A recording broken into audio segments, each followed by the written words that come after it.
Halo, ketemu lagi di Icos Training Digital Marketing for Wedding Photography Business. Bersama saya Boy Maulana dari BY Digital. Setelah sebelumnya kita sudah mempraktekkan untuk menjalankan campaign, adset, dan ads pada Facebook Ads Manager, kita akan menganalisa data hasil yang sudah kita dapatkan dari kita menjalankan iklan di Facebook, baik di level campaign, level adset, dan juga level ad yang kita sudah jalankan di Facebook Ads Manager.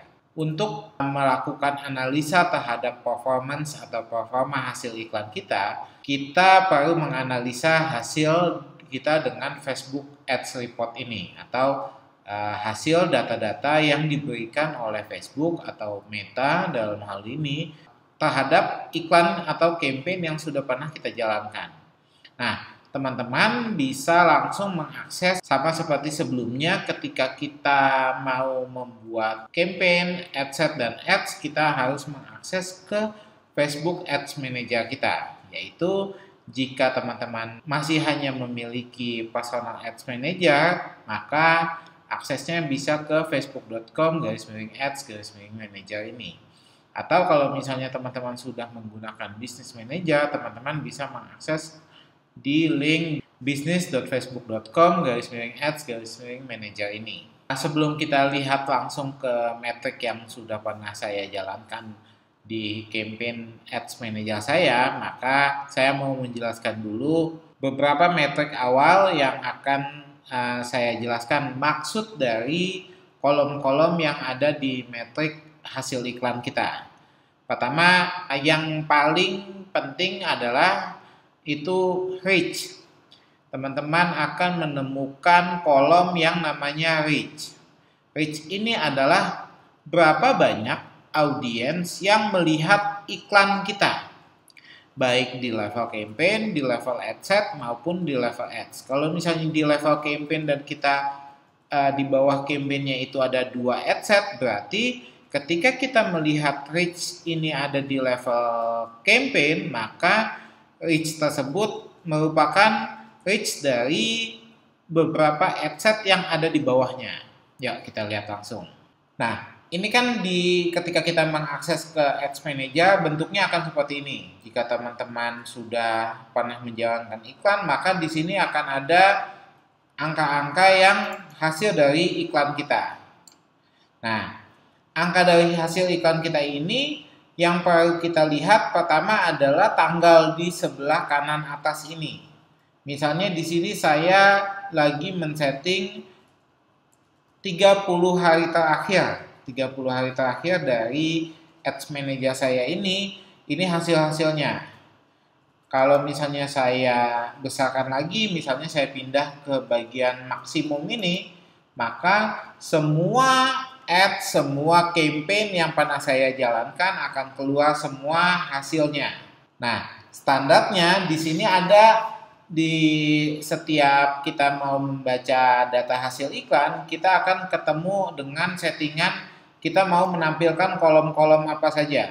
Nah, ini adalah kolom default dari Facebook, yaitu kolom performance, settingan untuk kita melihat kolom performance ini. Nah, ini kan saya bikin maksimum, berarti ad account saya ini udah berjalan dari tahun 2019 sampai sekarang. Ini maksimum. Misalnya saya mau tahu performance iklan saya di 30 hari terakhir, maka saya pindahkan ini ke last 30 days. Maka kolom ini akan hanya menampilkan hasil yang didapatkan dari campaign-campaign saya selama 30 hari terakhir. Banyak orang yang bertanya kepada saya dan panik ketika hasilnya ini kosong semua, tetapi tidak melihat bagian tanggal ini. Misalnya kita mau lihat 7 hari terakhir, ya tinggal dipindahkan tanggalnya ini ke last 7 days ini.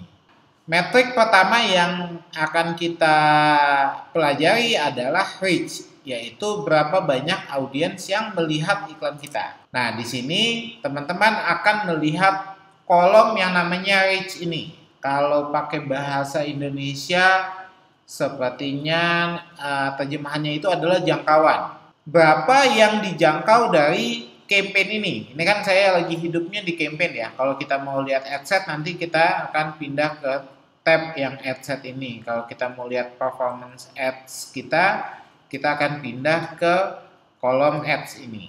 Nah, kita balik lagi dulu ke kolom campaign atau ke tab campaigns. Nah, misalnya nih yang kedua, campaign yang kedua ini sudah menjangkau 24.678. Artinya, reach-nya ini sudah mencapai 24.678.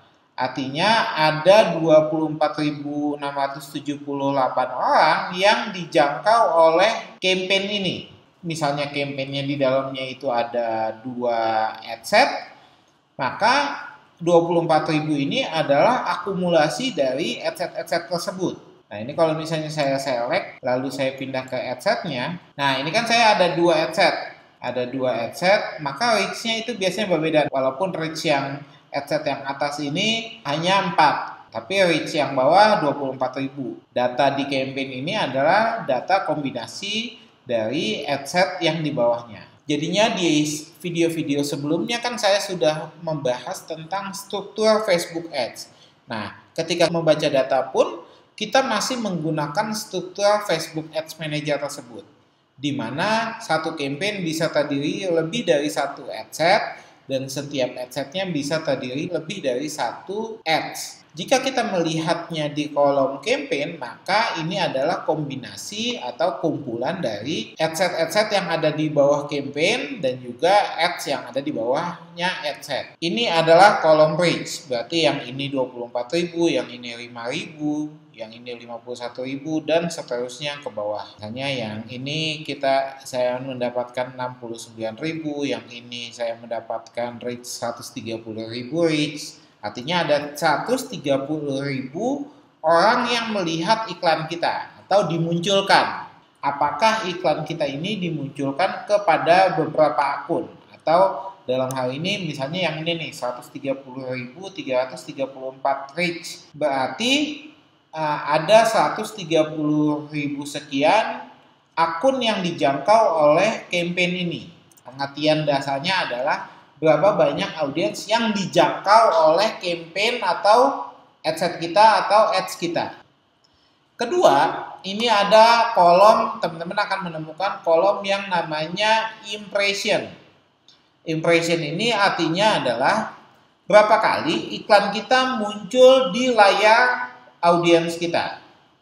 Di sini ada kolom reach, di sini ada kolom impression. Reach-nya ini ada 4042, sedangkan impression-nya ada 8041. Bedanya reach dan impression ini apa? Reach itu kan jumlah orang yang dijangkau, sedangkan impression adalah jumlah berapa kali iklan kita muncul.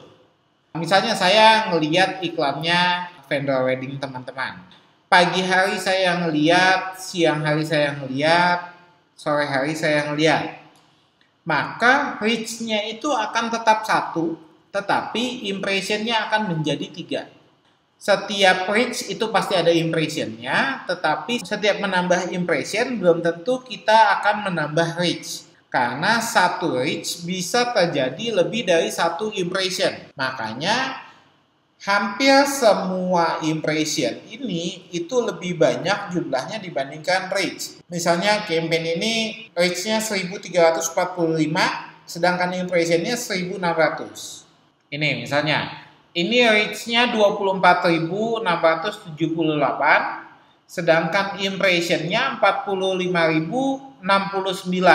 Artinya, impression-nya itu hampir 2 kali lipat dari reach-nya. Jadinya, banyak orang yang melihat campaign ini lebih dari 1 kali. Makanya, di sini kita juga mengenal metrik yang namanya frekuensi. Di mana frekuensi itu adalah setiap orang rata-rata sudah melihat iklan kita berapa kali.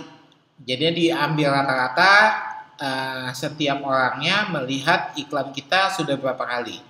Kalau audiens sudah sering melihat iklan kita, mungkin sudah saatnya kita ganti iklan kita.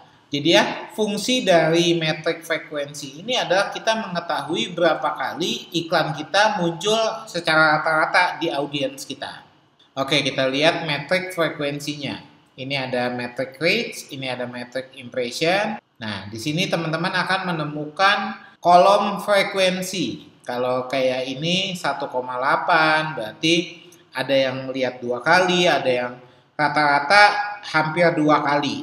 Jumlah impression berapa kalinya jumlah reach. Kan ini jumlah impressionnya 45.000 sekian, jumlah reach-nya 24.000, berarti impressionnya 183% dari reach. Nah, ini saya biasanya kalau untuk mengganti iklan frekuensinya sudah sampai 2 atau sampai 3, itu biasanya mengindikasikan bahwa audiens yang kita targetkan itu sudah jenuh dengan yang kita tampilkan. Jadinya yang kita tampilkan itu membuat orang yang ngelihat atau targeting kita itu mulai jenuh karena sudah terlalu banyak atau sudah terlalu sering frekuensi ini muncul. Selanjutnya setelah frekuensi kita akan melihat juga kolom yang namanya cost per result. Artinya dari cost per result ini adalah biaya yang dikeluarkan untuk mendapatkan satu result. Sebelum kita lihat cost per result, ketika kita masuk di Ads Manager kita ini, kita juga akan menemukan kolom result ini. Kolom result ini satuannya itu beda-beda. Tergantung kepada apa objektif campaign yang kita pilih dan juga apa optimization for ad delivery yang kita pilih di level ad set. Misalnya kalau misalnya ini ad recall lift, ini karena saya yang pertama ini adalah menjalankan campaign brand awareness. Nah, misalnya ini traffic. Ini ada campaign traffic, ini menghasilkan 31 landing page view. Artinya, kalau kayak sebelumnya kita belajar praktek untuk menjalankan campaign traffic, kita memilih optimization for ad delivery-nya adalah landing page view. Di sini juga ada saya menjalankan campaign traffic yang memilih optimization for ad delivery-nya adalah link clicks. Maka result-nya ini adalah link clicks. Jadinya satuan result di kolom result ini adalah tergantung kepada apa objektif campaign yang kita pilih dan juga apa optimization for ad delivery yang kita pilih di level ad setnya. Setelah teman-teman melihat result, lalu melihat reach, maka kita ketemu yang namanya cost per result. Maksudnya cost per result ini adalah berapa biaya yang dikeluarkan oleh kita untuk mendapatkan satu landing page view.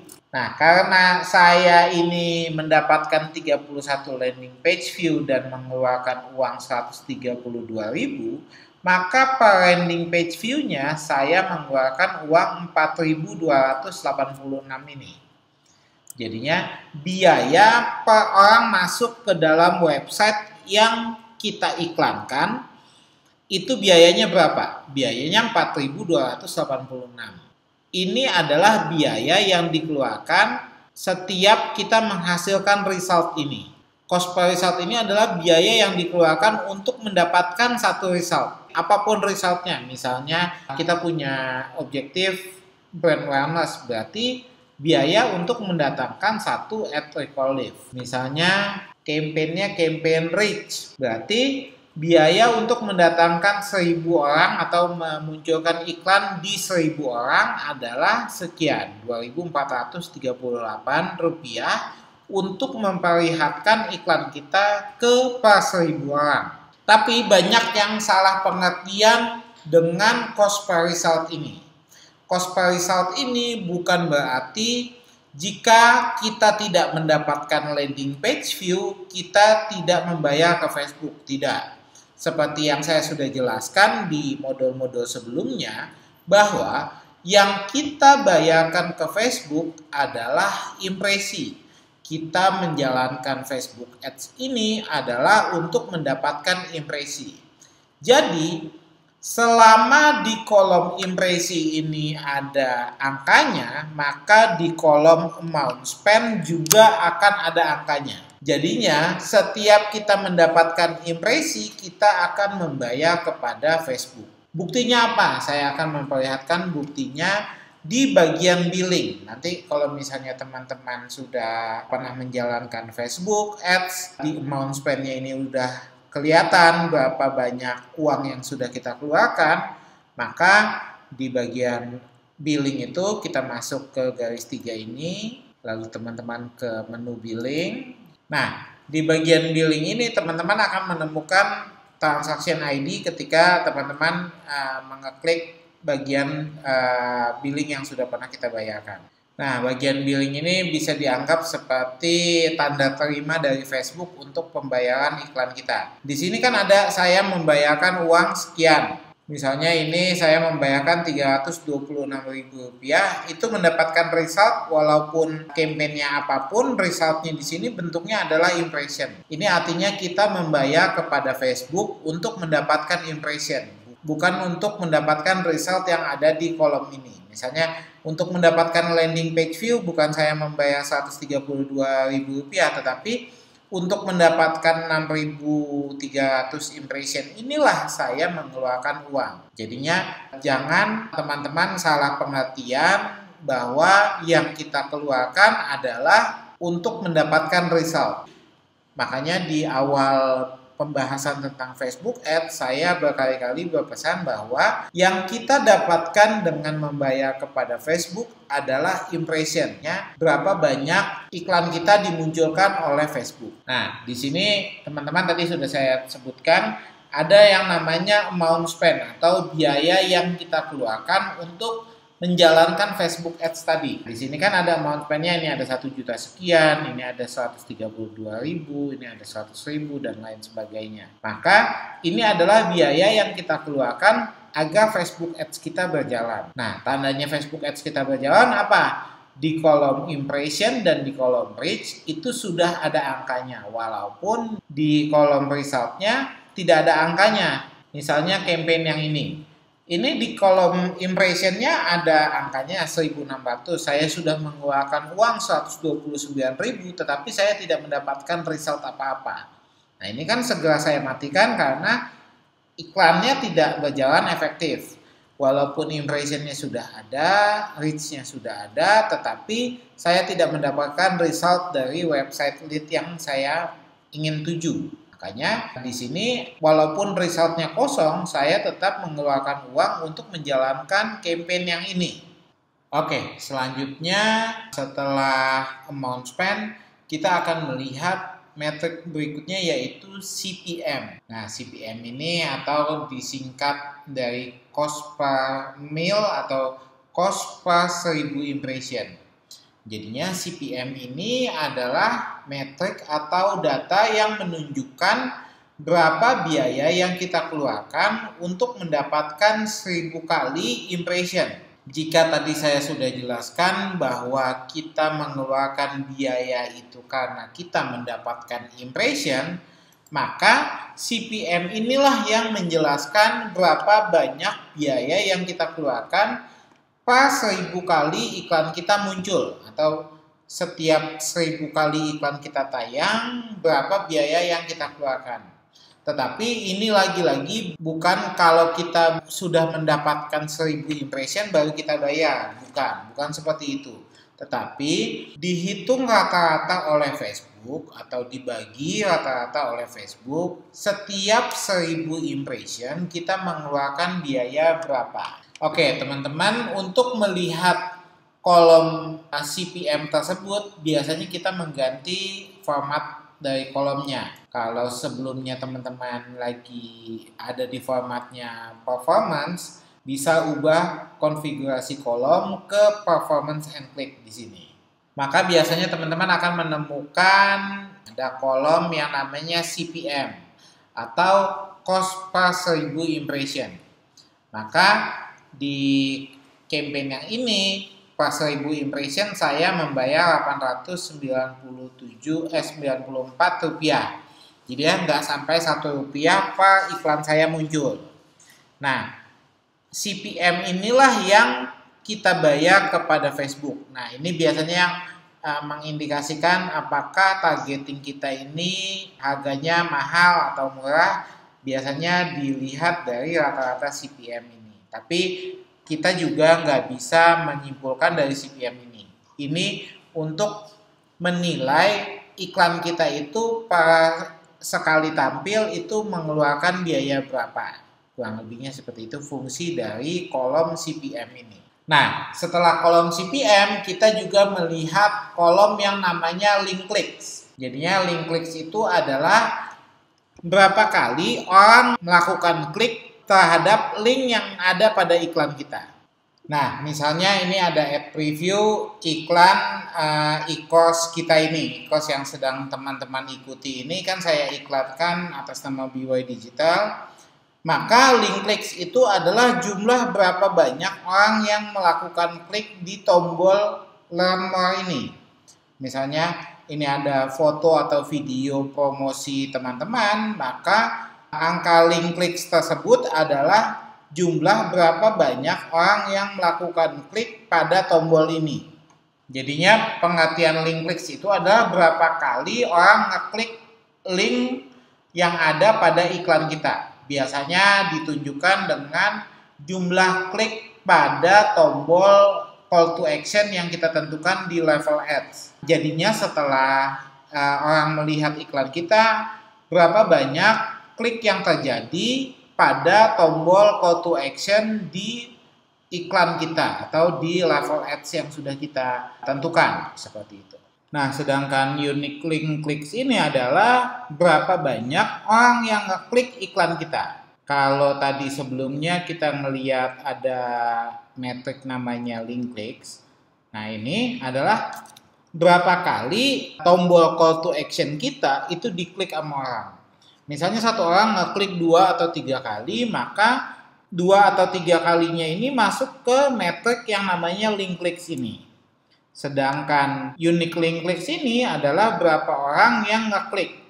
Di sini unique link clicks-nya 225, sedangkan link clicks-nya 241. Berarti ada orang yang ngeklik linknya tersebut lebih dari 1 kali.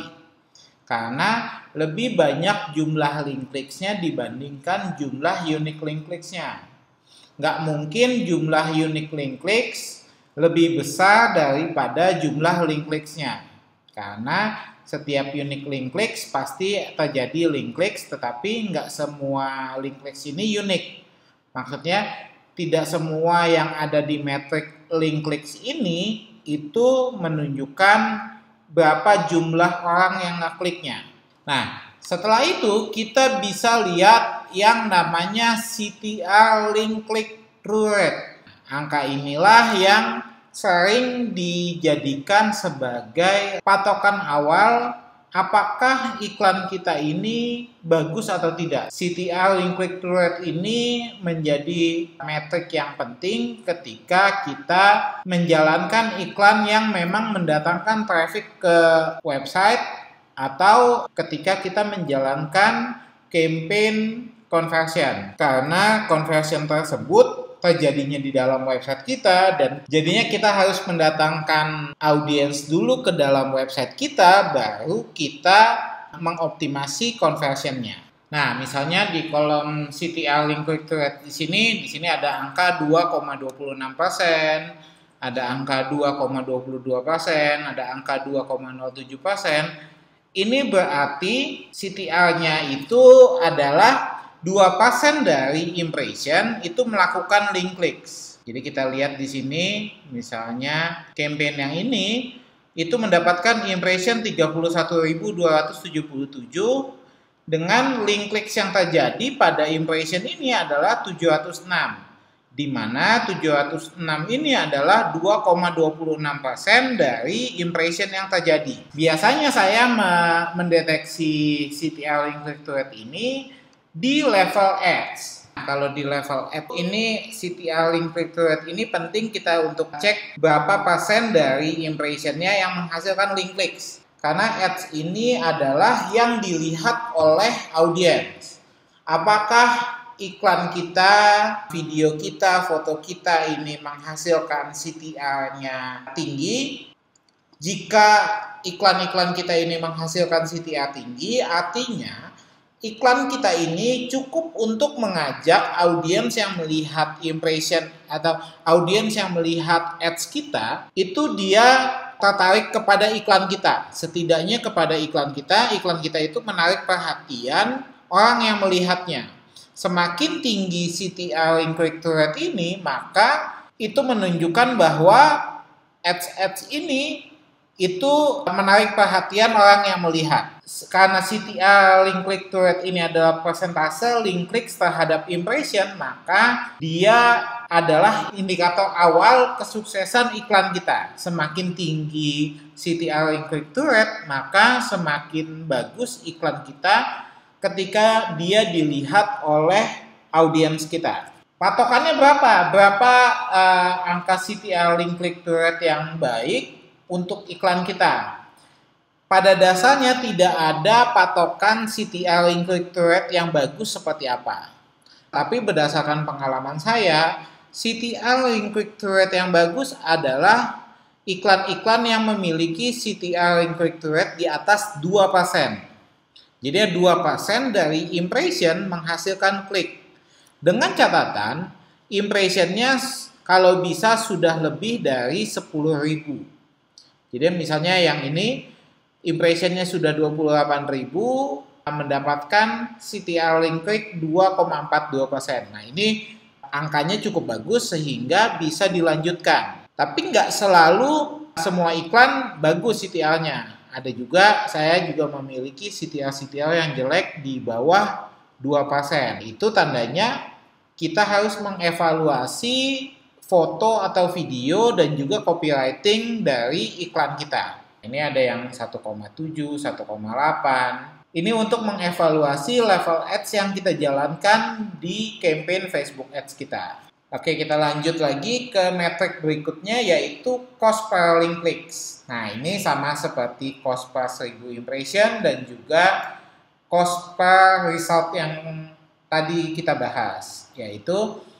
kalau cost per link clicks adalah biaya yang kita keluarkan untuk mendapatkan satu link clicks. Tadi kan sudah saya jelaskan tentang apa itu link clicks, yaitu berapa kali orang ngeklik link saat melihat iklan kita. Berarti cost per link clicks adalah biaya yang kita keluarkan agar orang melakukan link clicks gitu. Lalu metrik selanjutnya adalah landing page view. Nah, landing page view ini adalah jumlah kunjungan landing page kita setelah diklik oleh orang yang melihat iklan kita. Metrik landing page view hanya bisa muncul ketika kita memasang Facebook Pixel di dalam landing page kita. Makanya, metrik landing page view tidak bisa dideteksi ketika destination URL kita adalah link WhatsApp. Misalnya orang masuk WhatsApp, ketika dia ngeklik iklan kita, maka kita tidak bisa mendeteksi landing page view yang terjadi setelah orang ngeklik. Karena di dalam WhatsApp kita tidak bisa memasang Facebook Pixel. Lalu selanjutnya adalah conversion. Di metrik Facebook Ads yang dimaksud sebagai conversion adalah jumlah konversi yang terjadi di dalam website kita. Ketika ada kejadian tetapi bukan di dalam website kita yang tidak bisa kita pasang Facebook Pixel, maka tidak bisa dideteksi conversionnya. Lalu di sini ada cost per conversion, yaitu biaya yang kita keluarkan untuk mendapatkan atau setiap mendapatkan satu conversion. Sama seperti cost per result, sama seperti cost per link clicks. Maka cost per conversion ini adalah pembagian dari amount spend kita dibagi dengan jumlah conversion kita. Nah, sedangkan conversion rate adalah persentase conversion terhadap landing page view. Jadi jumlah landing page view kita berapa, jumlah conversion kita berapa, maka kita bagi dengan jumlahnya tersebut sehingga mendapatkan conversion rate. Lanjut ke metrik berikutnya, yaitu video view, post comment, dan post share. Nah, video view itu adalah berapa banyak orang yang melihat iklan kita. Untuk memunculkan metrik video views, kita harus menjalankan iklan yang bentuknya video. Kalau kita tidak menjalankan iklan yang bentuknya video, maka kita tidak bisa membaca berapa banyak orang yang melihat iklan kita yang berupa video. Kita juga bisa melihat metrik post comment, yaitu berapa banyak orang yang komentar di iklan kita. Atau juga post share, berapa banyak orang yang membagikan iklan kita. Lalu di sini juga ada metrik-metrik ketika kita menjalankan iklan video. Yaitu metrik pertama adalah 3 detik video views atau video views yang dihitung kalau audiens melihat iklan kita selama 3 detik. Kenapa ini jadi metrik penting? Karena ketika orang scrolling dan dia menonton video iklan kita sampai 3 detik pertama, itu dianggap oleh Facebook bahwa orang itu sudah akan memperhatikan video kita selanjutnya. Di metrik video views kita juga bisa melihat video yang ditonton sampai 25% atau video yang ditonton sampai 50% atau video yang ditonton sampai 100%. Untuk memunculkan metrik tersebut, kita bisa customize atau mengedit konfigurasi columns dari Ads Manager kita ini. Di bagian sini yang lihat aja ikonnya, ikon kolom ini 3 garis ke atas ini bisa diklik. Mau melihat video engagement-nya, maka kita mendapatkan kolom-kolom atau metrik yang menunjukkan video kita sudah ditonton berapa banyak. Gitu, mulai dari 25%, 50%, 75%, 95% sampai 100%. Nah, di sini juga ada 3 second video plays, 2 second, 2 detiknya bahkan dideteksi, cuman di sini nggak masuk nih. Ini karena ini iklan lama. Tapi 3 second itu sudah dihitung. Jadi berapa banyak yang minimal sudah menonton iklan-iklan video ini selama 3 detik. Juga ada pembagian untuk cost per 3 second-nya. Di sini ada yang namanya True Play. True Play ini kalau misalnya iklan kita sudah ditonton sampai 15 detik. Atau kalau misalnya video kita di bawah 15 detik, maka sampai video kita selesai. Jumlah yang menonton iklan kita sampai 15 detik minimal. Lagi-lagi metrik ini adalah untuk menunjukkan apakah video iklan kita ini menarik perhatian sehingga orang bisa menonton video kita sampai 75%, bahkan sampai 100%. Ini bisa kita analisa dari jumlah video plays kita ini. Oke, mungkin cukup untuk video membaca data hasil iklan Facebook Ads yang sudah kita jalankan. Jika teman-teman memiliki pertanyaan, boleh langsung ditanyakan di grup Telegram yang sudah kami sediakan. Sehingga nanti kalau misalnya saya akan mengupdate video yang perlu diupdate atau video yang merupakan FAQ dari permasalahan teman-teman, bisa saya rangkum dan saya buatkan video tersendiri untuk video update-nya mengenai membaca data hasil iklan Facebook Ads kita ini. Sekian dan terima kasih, sampai jumpa di video berikutnya.